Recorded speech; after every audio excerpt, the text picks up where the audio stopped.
À ce stade du journal, nous nous sommes dit qu'un scoop intersidéral s'imposait. Voici donc enfin le premier reportage tourné par nos équipes sur la planète Mars. Vous allez partager la vie quotidienne de 7 astronautes français installés sur une base de la planète Rouge.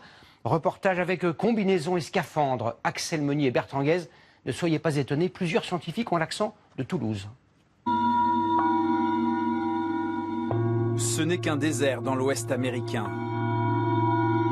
Mais pour eux, c'est déjà un premier pas sur Mars. Dans la station, la journée commence tôt. 7 heures, cardio, Jérémy. Séance de sport collective. Et le travail n'est jamais loin. Ces 7 élèves ingénieurs passent 3 semaines enfermés dans cette station. Il n'y a plus Yvier où ils simulent la vie d'une mission sur Mars. Comme chaque jour, ils se préparent maintenant à sortir hors de la base.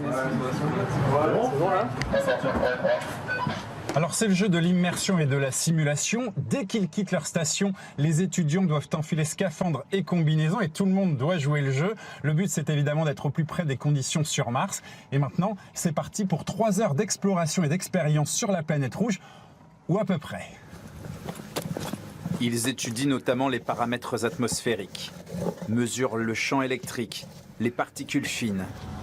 Dans ce désert de l'Utah, très martien. Ouais, c'est bon pour moi, il est en marche. Géologiquement, c'est quand même un endroit où il y a des pierres, il me semble, il y a pas mal d'oxyde de fer, des choses comme ça. C'est un air qui est très sec. On est relativement bas stressant. C'est là que ça s'approche le plus sur Terre, disons. Les astronautes débutants évoluent au milieu des canyons. Plus tout à fait les pieds sur Terre. Déjà, la tête sur Mars.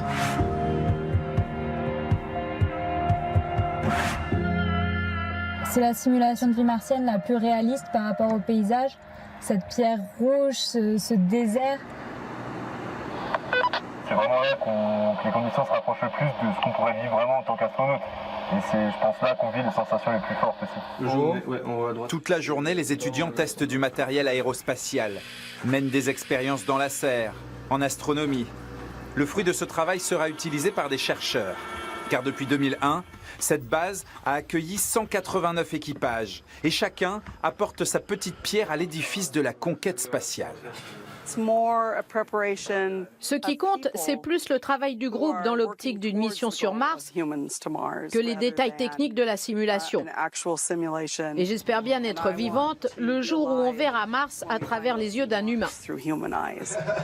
Ils évaluent également l'importance du facteur humain pour cette aventure dans un autre espace-temps. Façon très terre-à-terre de réaliser un rêve d'enfant. J'ai vu que c'était quand même assez compliqué d'y arriver et je ne suis pas sûr de m'orienter dans ce domaine-là. Par contre, c'est une façon de concrétiser ce rêve de manière un peu plus accessible, disons. Moi, j'ai encore ce rêve d'astronaute, clairement. On est dans une situation de stress, d'isolement qu'on ne connaît pas, qui est unique, qu'on n'a jamais vécu. Donc on apprend sur soi, sur les autres, et puis on aura encore d'autres choses à apprendre avec les résultats de nos expériences. Et imaginez qu'un jour, un peu grâce à leur travail, un humain découvrira les mêmes paysages qu'eux, mais à 76 millions de kilomètres de la Terre. Et je vous retrouve tout de suite sur la planète Terre pour votre mag. Nous irons à la rencontre d'une famille d'artistes passionnés. Le grand-père Flavio prépare sa dernière représentation. Il apprend à la nouvelle génération le difficile métier du cirque. Nous avons suivi ces acrobates sur la route, sous leur chapiteau et en coulisses avant le spectacle le plus important de leur vie. À tout de suite.